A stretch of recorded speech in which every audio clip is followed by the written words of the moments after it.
పల్లి, బ్రాహ్మణపల్లి, ఎస్ రామాపురం, చెన్నవరం, బేతాయపల్లి, సంగసముద్రం గ్రామాల నుంచి వచ్చేసినటువంటి వైఎస్ఆర్ కాంగ్రెస్ పార్టీ కార్యకర్తలకు, అక్క చెల్లెమ్మ, సంతోషకరమైన విషయం. ఇప్పుడు మనకు జగనన్న అందించే సంక్షేమ పథకాలు ప్రతి ఒక్కటి మనకు అందుతున్నాయి. మన దరిదాపు జగనన్న పెట్టే సంక్షేమ పథకాల్లో మన 10,000 తాలూకా 1,400 కోట్లు చిలుకొస్తే ఈ ఒక్క మండలానికే దాదా వైఎస్ఆర్ జయిత ఇంతకుముందు 18,500 ఉన్నది. ఇప్పుడు ఏకంగా జగనన్న 36,000 రూపాయలు చేయడం కూడా జరిగింది. ప్రతి తల్లి బడికి పంపించే ప్రతి తల్లికి బిడ్డ తల్లికి 15,000 నుండి 16,000 రూపాయలు జరిగింది. అదేవిధంగా నాడు నేడు కార్యక్రమం ద్వారా మన ప్రభుత్వ పాఠశాలలన్నీ ఆధునీకరించి ప్రభుత్వ పాఠశాలలన్నీ ప్రైవేటు పాఠశాలల లెవెల్లో తీర్చిదిద్దడం జరిగింది. విద్యా వ్యవస్థలో మంచి సంస్కరణలు కూడా తీసుకురావడం జరిగింది. అదేవిధంగా ప్రపంచ స్థాయిలో పోటీతత్వం కోసం ప్రతి స్కూల్లో కూడా ఇంగ్లీష్ మీడియం పెట్టి ఐబీ సిలబస్, సిబిఎస్ఈ, టోఫెల్ లాంటి సిలబస్లు పెట్టి మనం ముందుకు తీసుకుపోవడం కూడా జరుగుతుంది.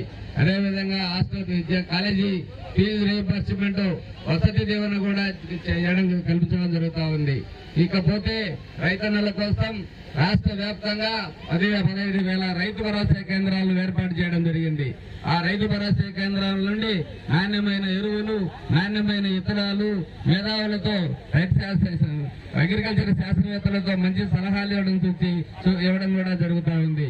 అంతేకాకుండా అభివృద్ధి పరంగా చూసుకుంటే మీ మండలంలో ఇక్కడే కూతవేటి దూరంలో దాదాపు 1000 కోట్లతో సెంచురీ ఫ్యాక్టరీ పెట్టడం కూడా జరిగింది. దాని ద్వారా ఫస్ట్ ఫేజ్ లో 1000 మందికి డైరెక్ట్ గా ఉద్యోగాలు ఇవ్వడం జరిగింది. అదేవిధంగా 2,000 మందికి ఇండైరెక్ట్ గా జీవనోపాధి కల్పించడం జరుగుతుంది. మళ్ళీ నెక్స్ట్ రేపు జరగబోయే 13 ఎన్నికల తర్వాత మళ్ళా జగనన్న ముఖ్యమంత్రి అయితే రెండో ఫేజ్ లో కూడా దాదాపు 2,000 మందికి లబ్ధి చేకూర్చే పరిస్థితి తీసుకురావడం జరుగుతూ ఉంది. కాబట్టి ఇవన్నీ గుర్తుపెట్టుకుని మళ్ళీ సంక్షేమ పథకాలు రావాలంటే మనం జగనన్న ముఖ్యమంత్రి చేసుకోవాల్సిన అవసరం ఉంది. 2014లో ఇదే కూటమి జనసేన, బీజేపీ, టీడీపీ పొత్తుగా ఉండి ఆ రోజు అన్ని అబద్ధపు హామీలు ఇచ్చాడు చంద్రబాబు గారు. నేను వస్తే ప్రతి ఇంటికి ఉద్యోగం ఇస్తానన్నాడు.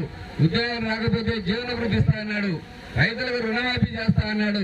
అక్క చెల్లెల మరియు డాక్టర్ రుణమాఫీ చేస్తా అన్నాడు. ఏ ఒక్కటి కూడా చేయలేదు, కుంగలో దొక్కాడు. కాబట్టి మళ్ళీ మనం 2019 ఎలక్షన్లో ఏ విధంగా జగనన్న హామీలు ఇచ్చాడు 100% 100%